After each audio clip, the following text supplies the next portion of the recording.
सार निर्गुण सार म्हणजे दुसरी गोष्ट अशी जेवणामध्ये चटणी कशासाठी असते?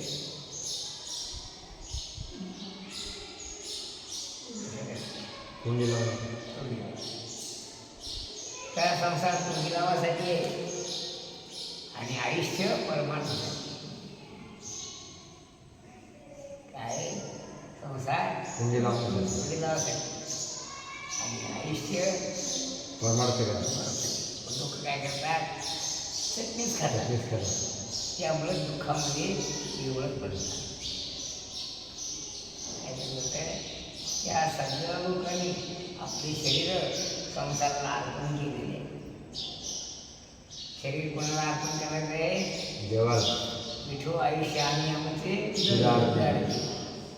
हे संपूर्ण शरीर देवाला अर्पण करायचं. शरीर हे देवाचे त्यासाठी मिळूसाठी तयाविना आणि काचे स्पर्श होऊना हे रुक्मिणी मातेचं म्हणणं. काय सांगतात? कामक्रोध बांधवाचा मग स्पर्श न घडो साचा. काय सांगतात?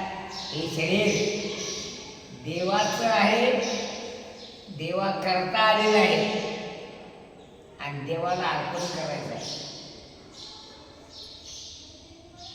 काय पण लोक तसं करत नाही. काय करत? शरीर भोगा करता खर्च करतात, संसाराकरता आरक्षित करून ठेवतात. पण संसाराकरता शरीर नाही. कारण याची देही घडे देवाचे भजन आणि काही ज्ञान नाही होत. या शरीरात देवाचं भजन करता येते, इतर शरीरामध्ये देवाचं भजन करता येत नाही. आणि जर करता आला असेल तर सारं कुठं पालक आहे. 4-5 कावळे एका जागेवर बसले भजन करायला लागले, म्हशी एका जागेवर बसल्या भजन करायला लागल्या, काय चिमण्या एका जागेवर गडे एका जागेवर बसले भजन करायला लागले. असं पाला कुठं माझ्या सरकला काय?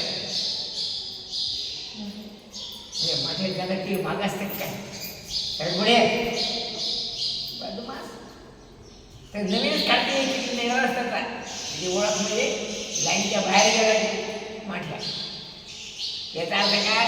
बेलाईन चालणारा माणूस म्हणजे माठ्या. त्याच्या लाईन लागत नाही ना. तर स्मरण होण्याचं काम काय आहे?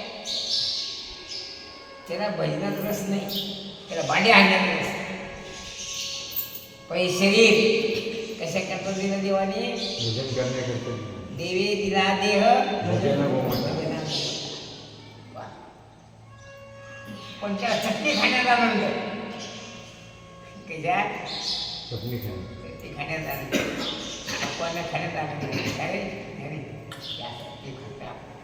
चटणी असते द्या असं बरोबर. म्हणून लोक जिलेबी खायचं सोडून देतात आणि चटणीच खातात. चटणी म्हणजे संसार आणि जिलेबी म्हणजे गोड आपल्याला आवडत नाही. गोड परमार्थ लागे कडू.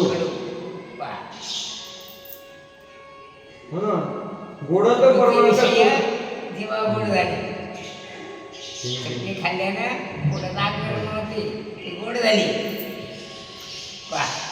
आणि गोड असणारा लाडू नको. तो काय आवडते? चटणी काय. संसार करणं तर आवडते, भजन करणं आवडते. पुढे लक्षात ठेवा, भजन करणाऱ्याला समाजात किंमत आहे, प्रपंच करणाऱ्याला कोणाला किंमत. तुमची गोष्ट सांगतो. ते जो पण आश्रमात राहता तो पण एखाद्या वेळा घरी गेला त्या गावातून विचारतो काय काही आला त्याच्यात मिसळला कोणी पण पुसत काय होईल. जो पण इथे आहे तो किंमत आहे. त्याच्यातून सटा गेली पण ती नव्हती गेली. पुढे म्हणून आपण काय खाल्लं पाहिजे? तर जिलेबी खायची का चटणी खायची? जर चटणी खाल्ली तर संसार केल्यासारखं आहे आणि जिलेबी खाल्ली म्हणजे परमार्थ केल्यासारखं आहे. म्हणून गोड तो परमार्थ जीवा गोड झाले. वस्तुता शरीर कशा करता आहे? देवाचं भजन करत. गोडतो परमाणाचं करू वाटे जीवा बुडा आता पमाट्या हे बहिण कसं ना खाली मान गेलं नसते मग त्याला अपमान वाटते आणि तिकडे गेला का नाही असं नसते परत मारायला बसले पाठ वर मान करून मार करायला रिकामी कामं करायला असले तर उत्साह निर्माण होतो आणि चांगली कामं करत असली की पुढे म्हणून देवाला असं वाटलं की यांना काय आवडते म्हणजे त्यांना जिलेबी चटणी आवडते तर मग महाराज देवांनी तशा प्रकारचा आकार झाला म्हणजे रूप देव या लोकांना काय आवडते ते रूप आवडते म्हणून देवाने असा विचार केला की यांना रूप आवडते म्हणून सुंदर असं रूप धारण केलं जसं की भगवान श्रीकृष्णाने विचार केला की आता यांना रूप आवडते म्हणून त्यांनी सुंदर असं रूप धारण केलं की ही बाई होती ते बाई महाराजांचा विचार लागला खरा परमार्थ सांगून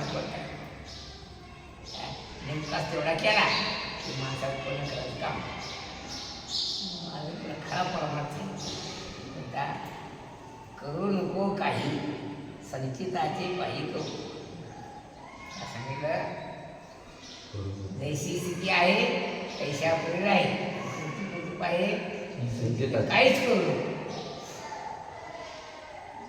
काय पण तिला काहीतरी जमलं नाही म्हणजे माणूस आपल्या स्वभावाप्रमाणे वागत असतो तिला सवय होती याच्या घरी जायचं तिच्या घरी जायचं काय याचं पोरगं पाहायचं तिचं पोरगं पाहायचं लहान पोरगं खेळत असेल ते जमलं नाही ते एका जागेवर बसलं परमा चांगला आहे परमा असतं का म्हणजे तिथे महाराज भांडायला महाराज बाई तुमच्याशी ऐकायला म्हणून विचारा एवढी कामं मी तात्पुरतं तुमचं दोन देऊन टाकलं खरा परमार्थ असा नाही की लग्या बाळकृष्ण हे बरोबर आहे भाऊ त्याची काय आवडत होतं लहान बाळकृष्ण म्हणजे लहान पोरगा मग तिला हे बरोबर वाटलं मास म्हणून श्रीकृष्णानं देवानं विचार केला काय विचार केला त्या लोकांना आवडते रूप आवडते काय तेव्हा त्यांना असं रूप दाखवलं पाहिजे की ते आपल्याकडे आकृष्ट झाले पाहिजे कृष्ण शब्दाचा अर्थच आहे काय आहे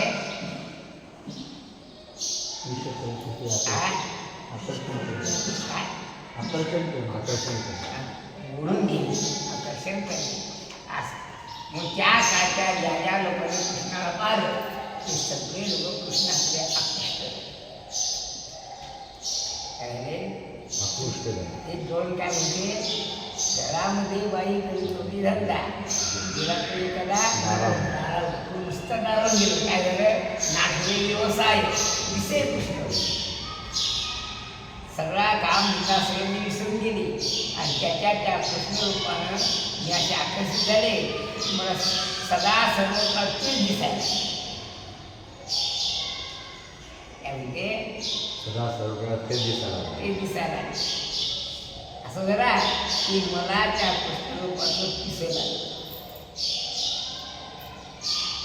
त्यामुळे मला सांगतात देवालाही पिसं लागलं आणि भक्तालाही पिसं लागलं हे सगळं जग पिशा लोकांचं होतं कोणाला कशाचं पिसं कोणाला कशाचं पिसं माठाला भांडी आणायचं पिसं कोणा खेळायचं पिसं कोणा गोळ्या खेळायचं पिसं कोणाला भजन करायचं पिसं सगळे लोक पिसे एक गाव असं आहे ते गावच पिसाचं गाव आहे त्या गावात कोण राहते कोणते ते कोणतं गाव आहे ते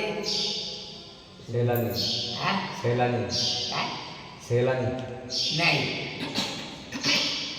नाही शिवने त्या गावाला पिसे सर्व लोक शिवने पिसच गावे असं पुढे म्हणून श्रीकृष्णानं सर्व धारण केलं की त्या पाहल्याबरोबर काय लोक आकर्षित कृषी भू वाचक असत नष्ट निवृत्तीर वाचका तयोरैक्यम परमब्रह्म कृष्ण इत्यादी हे कृष्ण शब्दाचा अर्थ सांगितला. काय कृषीर भूवाचक असते. कृषी म्हणजे जमीन, शेती. नष्ट निवृत्तीर वाचका. आणि भू शब्दाचा दुसरा अर्थ होतो सत्ता. काय अर्थ होतो? सत्ता. ए तिकडे वाजवायचं उठीचं झाली. पहिल्या सांगितलं पुस्तकाला सांगितलं वगैरे तिकडे वाजवता दिवसभर वाजवत राहता. तिकडे नखरे करायला नाही. इथे फक्त वाजवायची अगोदर. मग जिथे ज्या गोष्टी करायच्या नाही तिथेच त्या गोष्टी सुचतात. ज्या माणसाचं कल्याण आहे तिथेच त्याला झोप येते. हे विषय अरे मोठ्या पुढे साहेब ना पुढे जा तिकडे बाहेर. काय टाकलं तुला मग उठलो उदा दिले काही नाटक तुझ्या मग आमचं उठ उठ उठ पळ तुला नाही आवडत दे काय दिले हा तिकडे बांधायचं तू मास उठलं त्याची आवडत असेल तर त्यांच्यावर शिकावं. जा चालते तिकडे फक्त पोराला मारू नको नाही तुला मार खास खास म्हण काय हो सत्ता. नसते निवृत्ती वाचका. त्याचा जो शून्य आहे तो निवृत्तीचा वाचक. तयोरैक्यम परब्रह्म. त्या दोन्हीचं ऐक्य याच नाही परब्रह्म. हा कृष्ण शब्दाचा अर्थ. काल तुम्हाला सांगितलं काय परमात्म्याचे दोन रूप आहे. श्रीवाऊ ब्रह्मणो रूपे मूर्तंच्या मूर्त एव. भगवंताची दोन रूप आहे. एक मूर्त स्वरूप दुसरं अमूर्त स्वरूप. कसं आहे मूर्त स्वरूपामध्ये सुद्धा दोन प्रकार आहेत. एक चर स्वरूप एक अचर स्वरूप.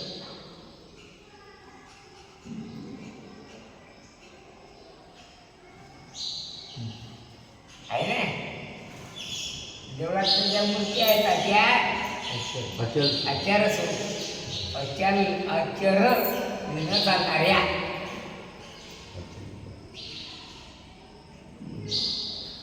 आणि रामकृष्णादी रूप आहेत ते चर स्वरूप आहे चालणारे आहे ना. दुसरी गोष्ट अशी देवाचे शरीर दिव्य असतात म्हणजे तेजोमय असतात.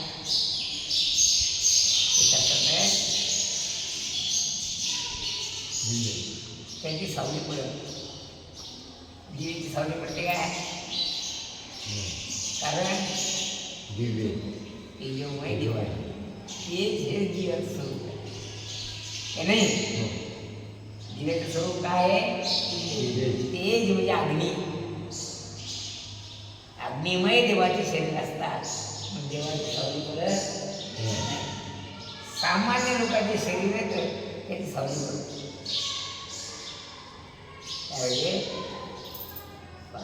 दुसरी गोष्ट जीवाचे शरीर पंचमहाभूताचे असतात.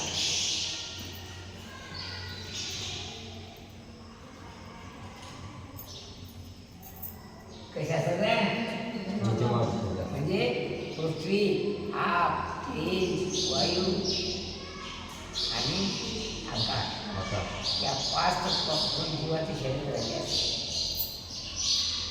काम कर्म अविद्या त्रिगुण जंतू मुताने भरली रे हे जीवाचे शरीर आहे. काय देवाचे शरीर यावर विरहित असतात.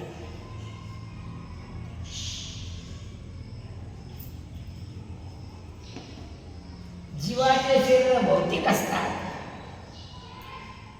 देवाचं शरीर अभौतिक असते. वाचा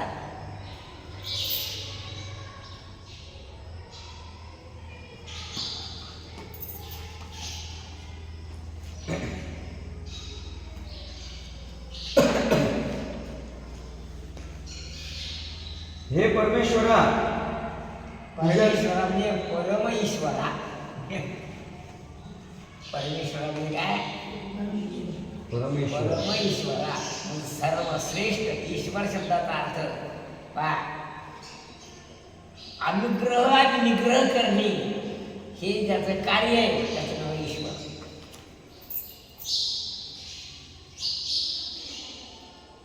काय आहे? ईश्वर कोण म्हणतात? अनुग्रह करणे आणि निग्रह करणे. त्या पोलीस स्टेशन लिहिलेलं आहे काय लिहिलेलं आहे? खरा नाम निग्रह नायक. दुष्ट लोकांचा निग्रह करणे हे राजाचं कर्तव्य आहे. संरक्षण आहे म्हणजे सत्रक्षण साधूचं रक्षण, परित्राण साधूना विनाशाचे दुष्टता. हे दोन वाक्य काय सज्जनाचं रक्षण आणि दुष्टाचा निग्रह. रक्षण आणि निग्रह, अनुग्रह आणि निग्रह या दोन गोष्टी कोण करत असतो? ईश्वर.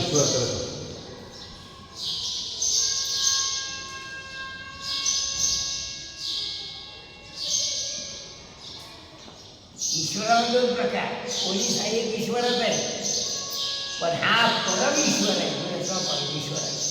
म्हणजे सर्वश्रेष्ठ पूर्ण सत्ता ज्याच्या हातात आहे त्याचं नाही परमेश्वर. शब्दाला सृष्टी म्हणत असते. पुढे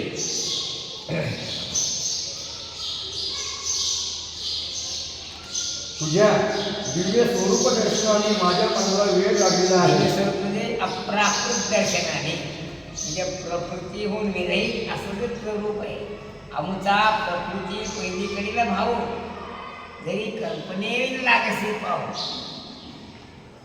म्हणजे प्रकृतीच्या पलीकडचा भाव आहे. परमभाव अजानंत काय मा मानुषयुक्त आश्रित. कितवाध्याय श्लोक आहे?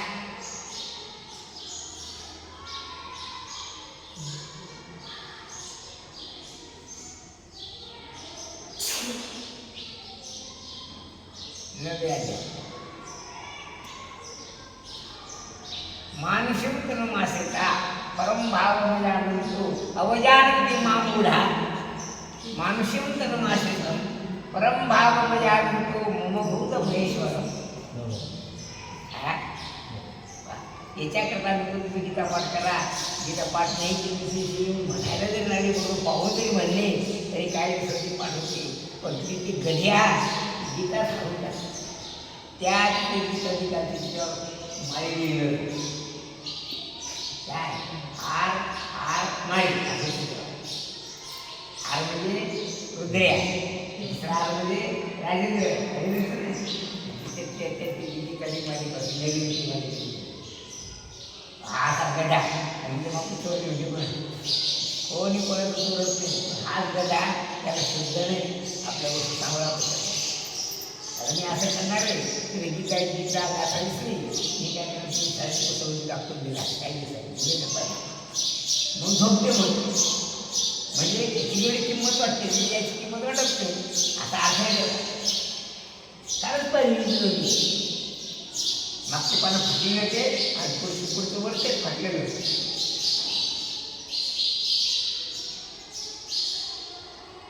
बोला काय झालं ते? तुझ्या दिव्य स्वरूप दर्शनाने काय झालं? माझ्या मनाला वेळ लागलं. लक्षात ठेवा, वेळ लागणं चांगली गोष्ट आहे. कोणाचं? परमेश्वर. काय ज्याला परमेश्वर वेळ लागलं त्याचा बाप धन्य आहे, त्याची माय धन्य आहे, त्याचं गाव धन्य काय तो धन्य आहेच. लोकांना पिसत आहे पुन्हा शेगाव झाले. शेगावला काय आहे? शेगावला काय नाही. ज्या माणसाला परमेश्वर वेळ लागलं होतं तो माणूस गजानन मनातील काय म्हणून म्हणजे ते गाव धन्य झाले. काय पवित्र ते कुळ पावन तो देश जेथे हरिची दास काय असं वेळ लागणं अनंत जन्माच्या पुण्याचं लक्षण काय आहे? असं वेळ लागणं पुण्याचं लक्षण आणि प्रपंचाचं वेळ लागणं तसंच जन्मांतरीच्या पापाचं लक्षण किंवा जन्मांतरीचे पाप गाठी त्याच्याने विठ्ठल नामाचं पुस्तक लागलं. पण तुकाराम महाराज सुद्धा सांगतात मना लावी पिसे गोविंदाचे. म्हणजे तुमच्या ध्यानात आलं पाहिजे की गाथेतलं अक्षर ना अक्षर प्रमाणित आहे असं दिसेल. पुढे माझे मन तुझ्या दिव्य अप्राकृत स्वरूपाला पाहून आसक्त झालेले आहे. अप्राकृत स्वरूपाला पाहून म्हणजे प्रकृतीहून विरहित असं जे रूप आहे त्याचं नाव अप्राकृत असं म्हणतात. पुढे प्रकृती म्हणजे माया मायान तो प्रकृती विद्यान मायेन तो महेश्वर हे त्याला प्रमाण आहे. काय किंवा मायाच्या विद्या स्वयमेव भवती माया आणि अविद्या एकच आहे असं अर्थ. पुढे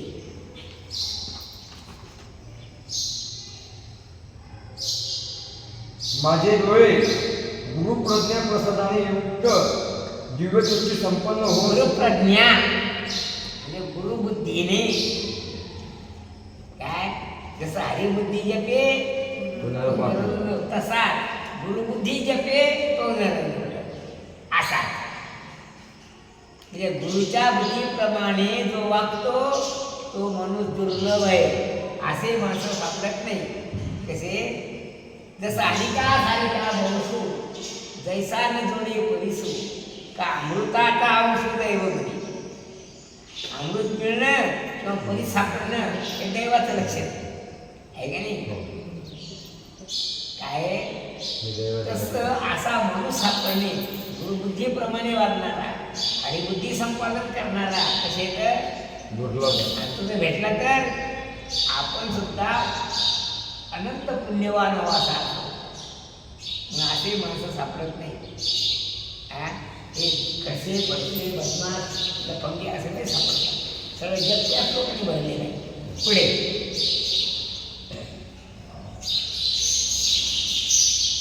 दिव्यदृष्टीने संपन्न होऊन उपरूपत्वास प्राप्त झालेले आहे. तुझ्या दर्शनाने द्रष्टा तुझ्या दर्शनाने तुझ्या परमात्म्याचं दर्शन झालं असता द्रष्टा दृश्याचे दर्शन हे तिन्ही मावत. म्हणजे एकदा तत्वदृष्टी प्राप्त झाली म्हणजे कारणाची दृष्टी प्राप्त झाली म्हणजे कारण आणि कार्य दोन्हीही कारणस्वरूप आहे असं ध्यानात ठेवा.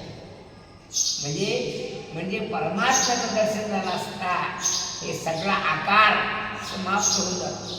जसा रज्जूचा साक्षात्कार झाला असता सर्पाचा आकारच दिसत नाही तसं तुझं दर्शन झालं असता जर तुझा साक्षात्कार झाला असता संपूर्ण द्रष्टादृश्य दर्शन हे मावळून झालं. पुढे यांचे ऐक्य झाल्यामुळे प्राप्त झालेला आनंद कारण अध्यस्त पदार्थाची निवृत्ती अधिष्ठान स्वरूप असते हा सिद्धांत आहे. किती सिद्धांत किती सिद्धांत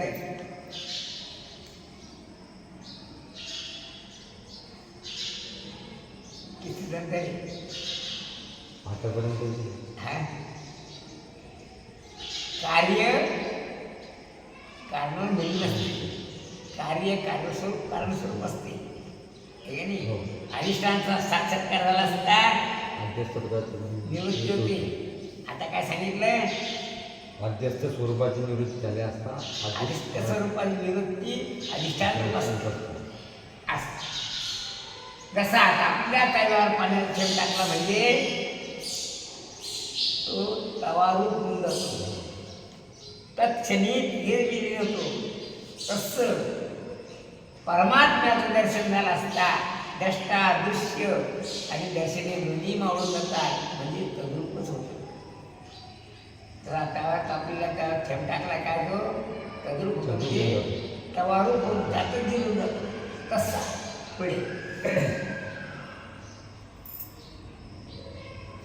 ज्ञानेंद्रिये व कर्मेंद्रिये त्या आनंदाने नाहून गेलेली आहे. आणि परमात्म्याचा साक्षात्कार झाला असता जीव आनंद स्वरूपी तल्लीन होतो. काय होतो?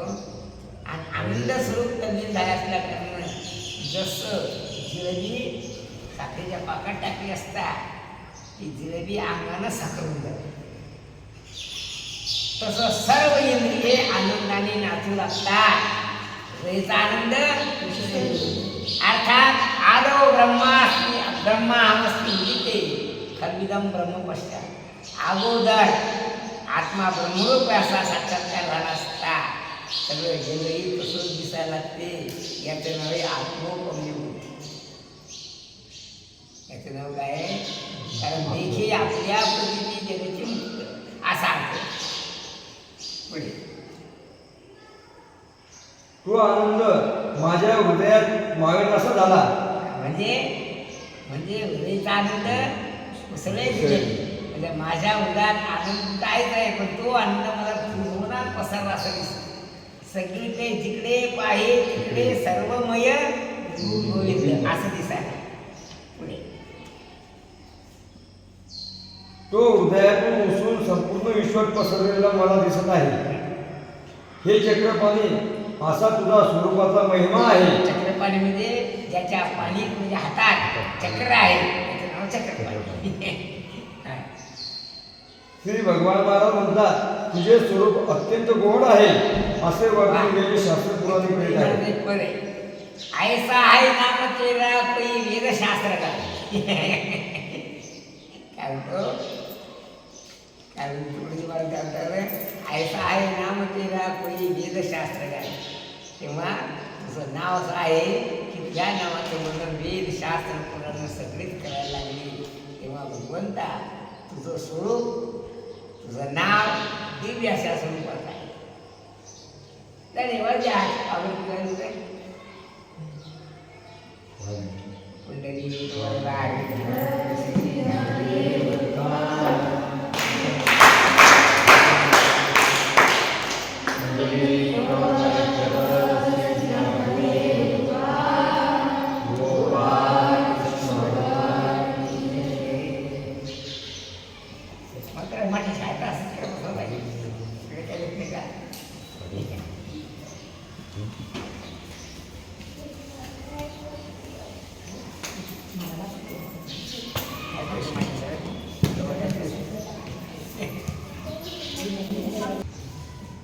काय करा बुद्धी चालत नाही